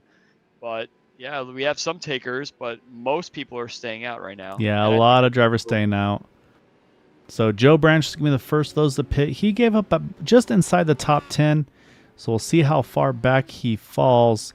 And the other thing, too, on this is tire temperature, in my opinion, Andrew. It's going to take a lap or two to get some temperature in those tires to really get them to start gripping. So it's hard to say how this is going to go for him. You see, he should safely be the first car in and out. And it looks like he's going to come out in the 13th position. So I think that's probably about a net loss of 5 spots, we'll say. So we'll try to keep an eye and see where it all winds down. But pretty much from here, though, it's going to be basically I think this will be the final restart just based on the lap counts and everything. So, and also trying to dig to see our wave around car. Well, Mitchum got the lucky dog. So like you mentioned before, he was the first car lap down. So you're right that his race did kind of come back to him, but he's not going to have enough time to really make up all but maybe 1 or 2 spots if he plays his cards right. Yeah, I'm trying to see if because I'm showing Peterson right now as the last car on the lead lap. I'm wondering if maybe Peterson had got trapped one down, and so he's been able to wave back by. I believe Peterson pit. Yeah, he did. Yeah, you're right. He pitted on 129. Yeah, so I'm not 100%. Unfortunately, I'm not 100% sure who the lucky dog was going to be in this one. It was Mason. It was Mason? Okay. Yeah, Mason around the pace car. Okay, so yeah, so that's like it's unfortunate. Oh, we got one smoke in there as well. Who's trying to check what car that one is? I think that's the. It's right behind Mason Mitchell. Is that Steve? Oh, it's Steve Rada. He's just had no luck tonight. I say that car blows the motor while sitting on pit road too. That's one of those. Okay, you know what? I'm just gonna write tonight off. Yeah, let's come back next week and rack them up again. Yeah. All right. So strategy-wise, top 12 cars did not pit. Joe Branch, first of those that did pit. But I mean, it's a significant difference. So again, we're not going to have a lot of time left. We'll restart, I believe, with 4 to go. And so obviously for Joe Branch, he's thinking just run these laps under green. Do not have a quick yellow. I wanted to see what I can do with them. Because it's a 30-lap tire difference here, Andrew. I mean, that's, like I said, once they get to temperature, he might be hauling the mail here. Checking out any of these cars that might have some damage up front. I don't see any right now. Nick Group might have a crunch side pod here, it looks like. So he may drop a tad. Otherwise, yeah, like we had mentioned before, it's one of those things where the cars are going to take a lap or two to kind of rack back up again, but I don't think it's going to be enough time for any big moves to be made. So we'll have to see what happens here. I think it's all going to come down to the restart as well. Like if Rafi Eckert gets a good restart, manages to kind of maintain pace and hold that bottom line on the first few laps here, I think the tire temperature will come into effect a little bit if we had maybe one more lap after, but it's going to be a quick 4 laps here. Yeah, no, it's definitely going to go by quick. That said, though, obviously all the tires are going to be cooling off as well for our leaders. And, I mean, honestly, for me, Mark Murphy, I mean, this is kind of, you're getting a new chance at this because I always feel the leaders are the most susceptible on the restart because if they get a good jump on you, you're going to get that huge toe down the backstretch and maybe have a chance to make a move. So we'll have to see what Rafael does. We'll see when he decides to go. He's going to go early. And we are back underway here, 4 to go at the line. We'll see if we can get this one done to the white flag. If there's yellow before then, that may be race over. So we'll see what these guys have in these remaining 4 laps. Some of the guys back in 15th, 16th area stacked up a little bit. All these guys that pit, Joe Branch and the like. So they may have lost their opportunity, especially if they can't get it wound up in the next 2 laps or so. But it may not have been the best strategy to put yourself all the way in the back. Yeah, and right now, I mean, let's say Mark hasn't been able to do much yet. He's still about 3/10 off. You see Edson, he's running the outside line. We got AJ Hobson, Nick Wheeler. They're having a good little battle. You mentioned Nick to Group, maybe holding some damage. Oh, my, look at these 2 guys go after it. Yeah, he hit the wall again also at the end of the lap at the exit of 4, so it's definitely it's bent up now. Then you mentioned Joe Branch. He is right there on the inside line. He's trying to fight with Daniel Ferguson. We're 2 to go. Let's jump back up front, though. Mark Murphy, he's closing the gap here. This whole back, all these tire takers are all kind of stepping over each other, and they're not able to make any progress here. So it was the poor strategy to do a tire stop here at the end here and lose that track position. But some of the beneficiaries are those that didn't pit behind them. Looks like Rafael Eckert is pretty much deserves this win tonight if he could hold it for another lap. He's been the fastest car for sure. Murphy kind of gave him a little bit of run for his money, but he definitely didn't have any slip-ups tonight other than a couple of the tight battles with Murphy. Yeah, I know. And like you said, too, I mean, even on these older tires, that restart, just no mistakes by Rafael here. He's going to come out of 4. He's going to get the win here at Kansas. Mark Murphy in 2nd. Matt Wagner going to bring home another podium here tonight in 3rd. And then same for Mark Murphy. That's going to be 1st and 2nd for Mark. I think 2/3 for Matt, if I'm not mistaken. And then, yeah, for those that made the pit stops, Joe Branch is going to be the first of those up to 10th. And then Duty mentioned Chris Stouffer. Again, he's had a really tough night. He did recover all the way to 11th, which ironically enough is exactly where he started. But, I mean, again, he had to fight all race long to get there. But it's this guy right here that's going to get the win this evening. Yeah, actually, there was a spin on the last lap too. Yeah, I think it was. Unfortunately, it was Rafael's teammate there, Ensign Santos. Yeah, it was Coker and Santos.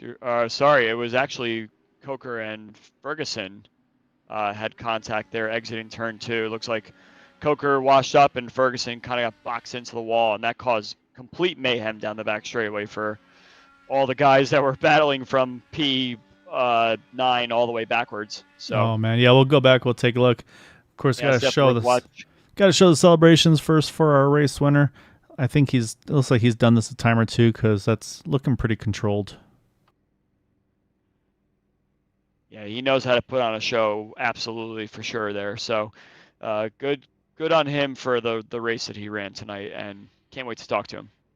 All right, so let's go back here. We're going to check back on the replay. So I believe initially there was an issue with Edson Santos. I'm not sure if it was a head or not, so we'll speed it up a little bit. Oh, yeah, right there. He just catches the wall. Oh, actually, no, there's what you're talking about. Let's go a little further back here because, yeah, you just mentioned there was a lot happening here. So we'll back it up again. So these are the two drivers you were just referring to there. You got the 32 Shane Coker. And then to the outside was, who was the other car again? That was Ferguson. Oh, yeah, and you're right though. Just at that point, yeah, there's not going to be much give being done by anybody, and then everybody's just trying to sneak out there. I think Frank Irwin, you see the car showing damage. I think it's going to get magically repaired here. But yeah, I mean, look at these guys all just trying to sneak by. Look at that 93 there. Baron Glover makes this sharp left to avoid those guys. And then you see Mason Mitchum. Oh, man, almost drives under him, Just if anything. right underneath the roll hoop there. Yeah, so that was quite a chaotic last lap for these guys going for P9, 10, 11, 12. And everyone that avoided that definitely deserved the finishing positions that they got there. So yeah, it's unfortunate for guys. Edson. Say he wasn't involved and he got the worst of those guys. I think he fell at least 5 spots from that incident, though. So yeah, unfortunately, that's kind of again those last lap wrecks. I mean, you're going to try to get all you can in those. So that's definitely what we saw there at the very end. So we will jump back live, though. We're going to pull up our final results before we get to those interviews, though, Andrew. And it is going to be, like you said, it's going to be Rafael Eckert getting the win tonight over Mark Murphy, Matt Wagner. Again, those are 2 podiums in a row for those 2 drivers. Nick DeGroot and Nick Wheeler are top 5. Continuing down, you've got AJ Hobson, Sam Cosner, Joseph Morales, Frank Irwin Jr., and Joe Branch are top 10. And also got to give a big shout to Joseph Morales as well there, Andrew. Plus 19 spots up into that 8th spot. So great job by Joseph. We talked about he was just kind of minding his own business and staying out of trouble. And he was able to make the right call, like you said, staying out. And that was definitely a great decision by him.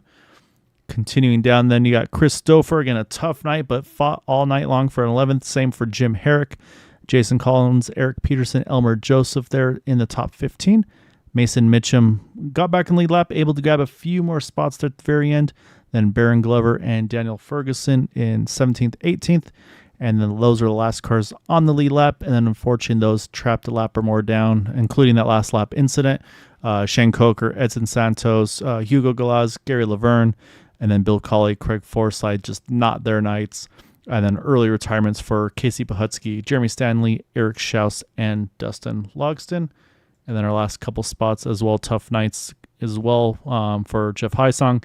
And we mentioned for Steve Rada, just even the car's engines blowing up in the pit road. So, like I said, that's one of those ones. Put that one in your rear view mirror and go forward to the next one.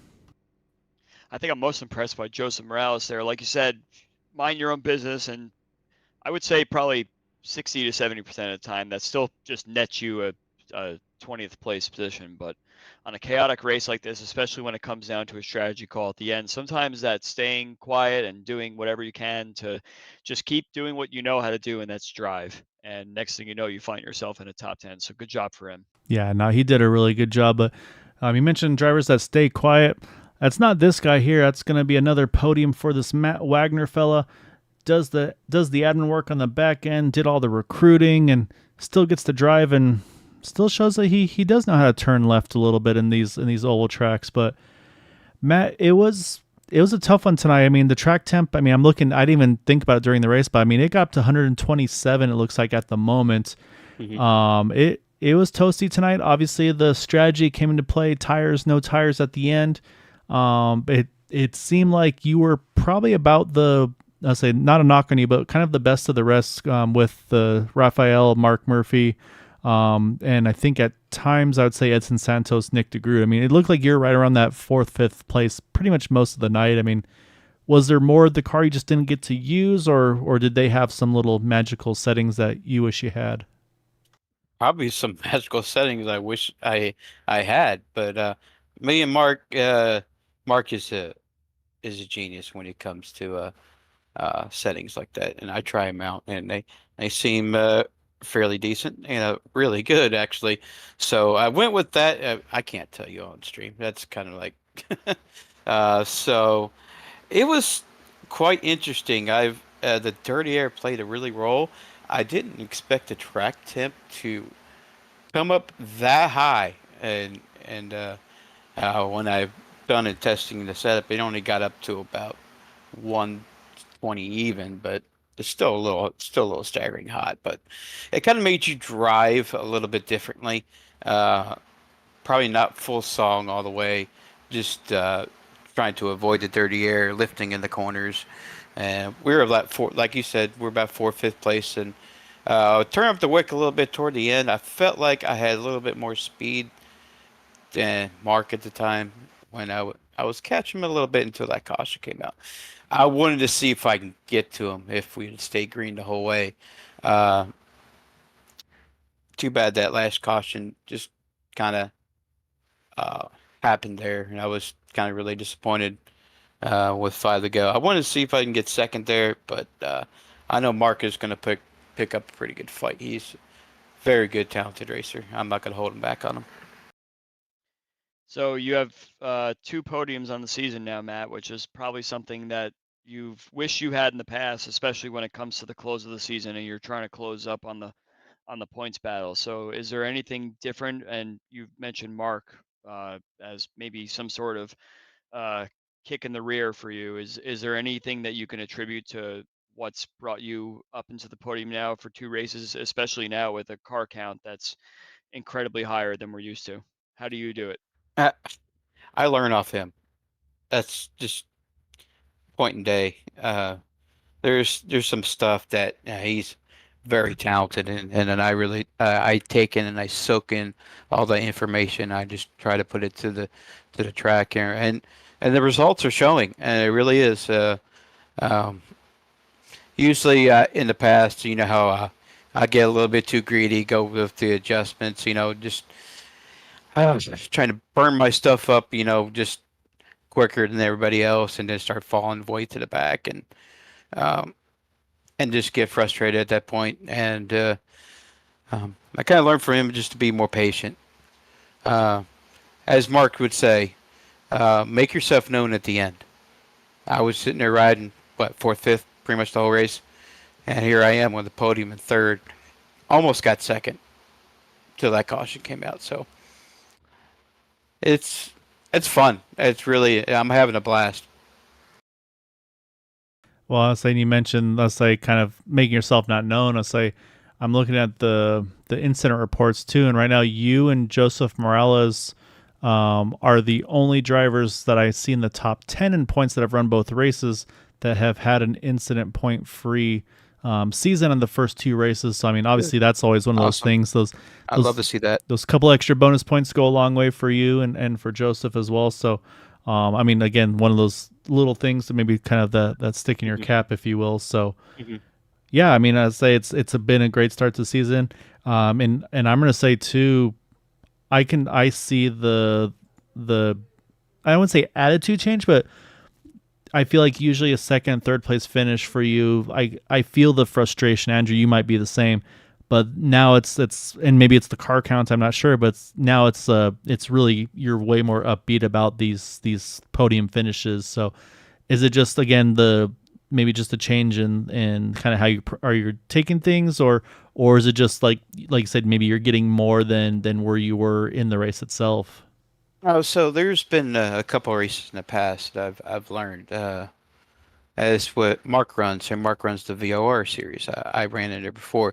There's been a couple of races where I shot myself in the foot, and then I look back on it and I say, well, what can I have done better? I put the same thing toward here.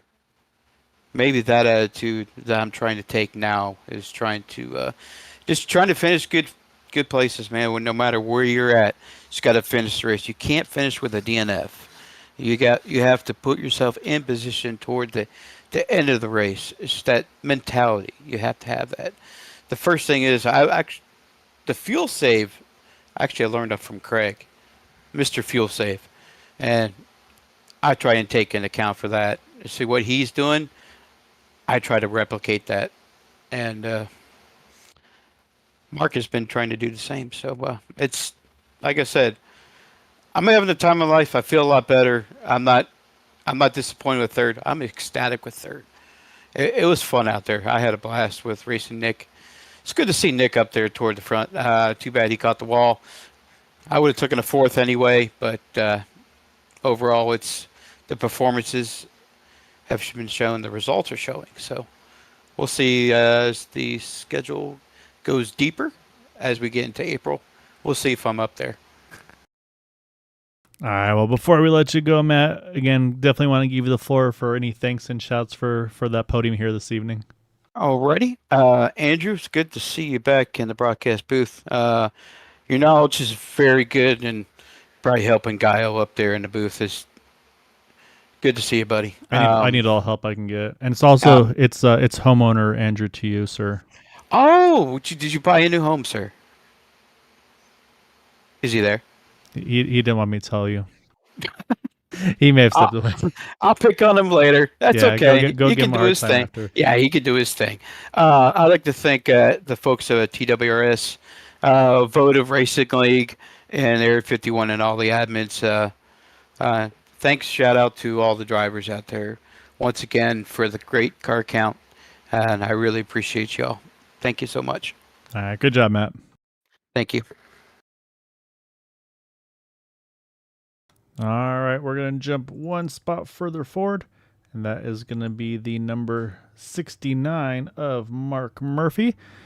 So we're going to drag Mark on in over here and bringing home a win last week, a runner-up this week. I mean, I'll say it's probably not too bad of a position to be in for yourself.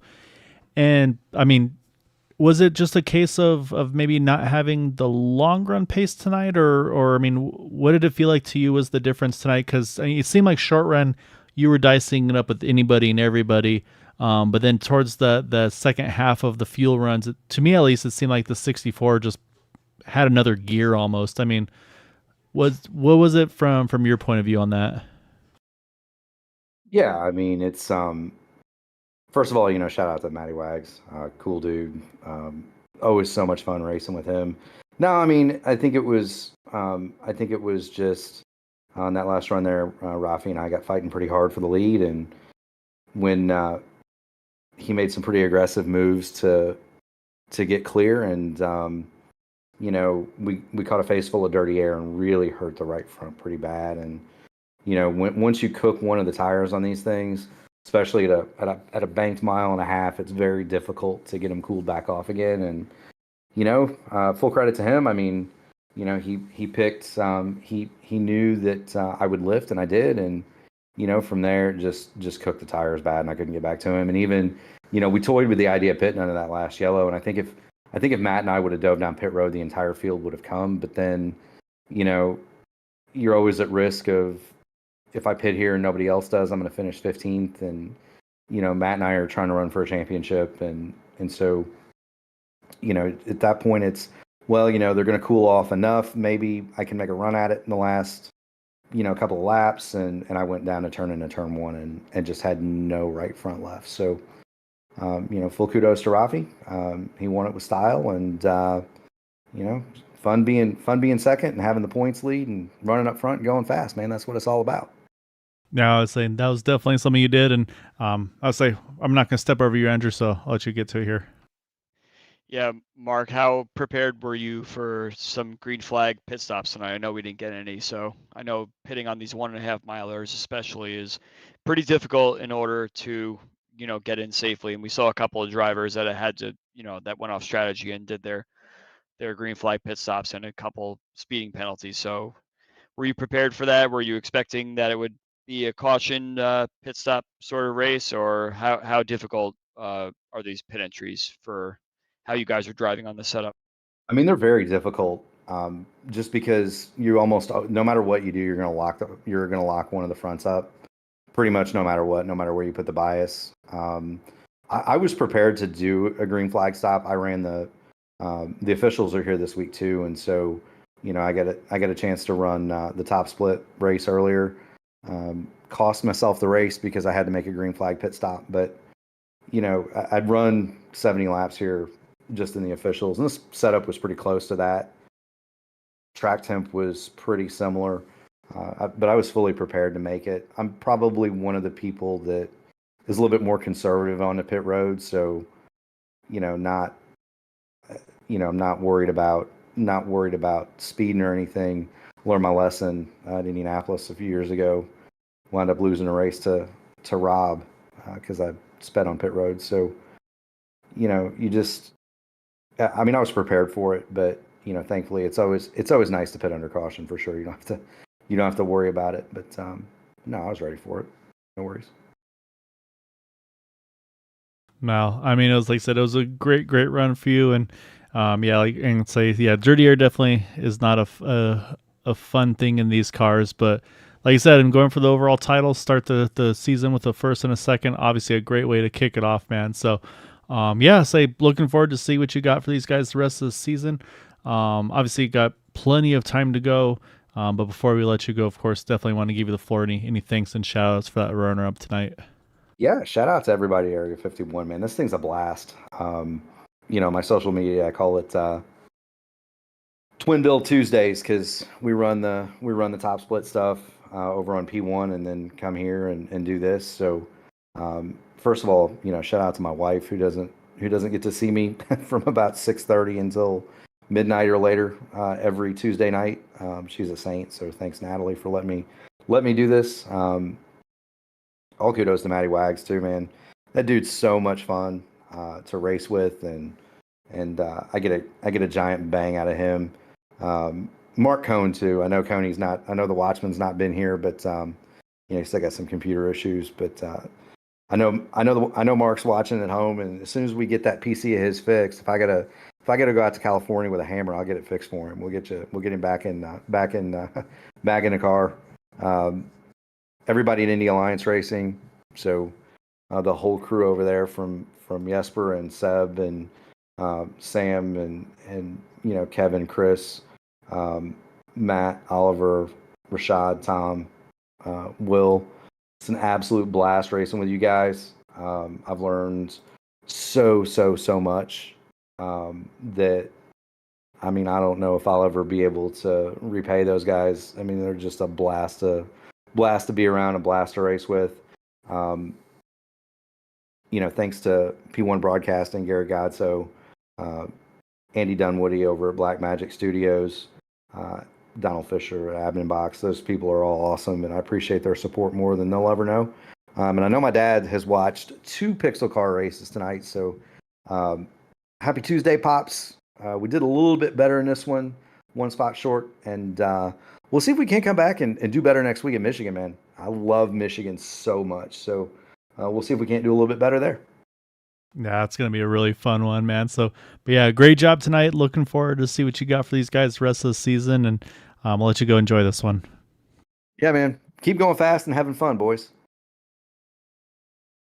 All right, Andrew. That is Mark Murphy, our runner-up tonight. So unfortunately, won't get interview with Raphael. However, he chimed in over on the YouTube, and he says because he's got to go to bed. I say he's got a different time zone than us, but he was really happy with the combo. And yeah, he said managing tires made the difference today. And then his win tonight dedicated to all the leaner partners, especially to Chemist Sim Racing. So great job, Raphael, again on getting that win. And I did poke around on the chats and was able to find we were asking about the Craig Forsyth incident on turn 1, and yeah. Is lots of apologies were said, which I mean that's Craig to a T, and he just didn't realize that Christopher was down low and just kind of turned in thinking that there was no 13 car there, unfortunately, and that's what got Craig and a number of those other guys. But yeah, literally had the full on list of the drivers he was making apologies to, and again, I mean we know Craig. I mean he's a class act guy, so those are ones that definitely kind of sting for him. Yeah, it could happen to anyone. I've been in those situations myself. I remember an incident I had most recently in the last year at Auto Club Speedway. Same thing, very start of the race, and I thought I had cleared the car that I had started next to, and when I came up the track, I just completely wiped out across the front of his nose and took about 4 or 5 people with me. And it's pretty much, I know exactly how Craig feels. It's like the most embarrassing thing that you can ever do. I believe Craig was in that race, so if he's listening, he knows exactly what I'm referring to. So just one of those things where you almost want to say, should I even race anymore after that? That was such a bonehead thing to do, but it can happen to anyone, and you just got to put it behind you, say your apologies. Everyone's going to understand, and then just go forward from there. So it's unfortunate for him, but I'm sure he'll be ready to bounce back next week. Yeah, and like I said, that's one of those things where we're all our worst critics, and that's where then the people that were involved, it's like, hey man, it happens, all that, and yeah, it's one of those things. If I was on the opposing side, I'd be saying the same to him. Whereas if I was the one that did it, I'd be just beside myself for me doing it. So no, I totally get that, and yeah, I mean, and saying that's the thing is we all make mistakes. We're all human. Doesn't matter how long you've been doing this and all that. Things happen. So. But yeah, man, a great race tonight, and I'll say we get to do it again. Like Mark said, I mean, it's Michigan next week. That's one of, I mean, again, I have like my 4 tracks: Michigan Auto Club, Indy Pocono. Like those are my favorite IndyCar tracks. So super excited to see what next week brings. Yeah, these cars are going to be like Mark said, go fast, right? It's Michigan's one of those tracks where anyone can win. You could win from 28th on the grid. It's a little difficult to do it at Kansas. You have to have things kind of fall your way and get good restarts, get good starts and everything like that, and make sure you don't lose too much time and too much ground before the tires go off. So Michigan's one of those tracks where the fuel save is always on the table. People are always going to be saving the fuel. And if you want to go from 19th to 12th on one straightaway, they'll let you do it. So it's about putting your car in the right spot and trying to find the right strategy that gets you up towards the front for the end. Yeah, no, it's gonna be a blast. I'm looking forward to it. Before that, though, Andrew, we get a little bit of a break on the Thursday side of things because there's Thanksgiving coming up. So, but yeah, for you, man, thank you so much for. I'm glad to have you back this week. Obviously, I know you've been a busy man on work side, on real life side of things. So, I was glad to have you back in the booth here tonight. And yeah, looking forward to many more races with you this season. But yeah, I hope you have a very, very happy Thanksgiving, a safe one as well. Of course, everybody also watching here on Green White Checker TV. Yeah, we'll be off on Thursday, of course, back on Sunday, and of course on Tuesday as well. So again, thank you all so much for watching, for supporting us here at Green White Checker TV. And until next time, take care, stay safe, and have a happy Thanksgiving. Good night, everybody.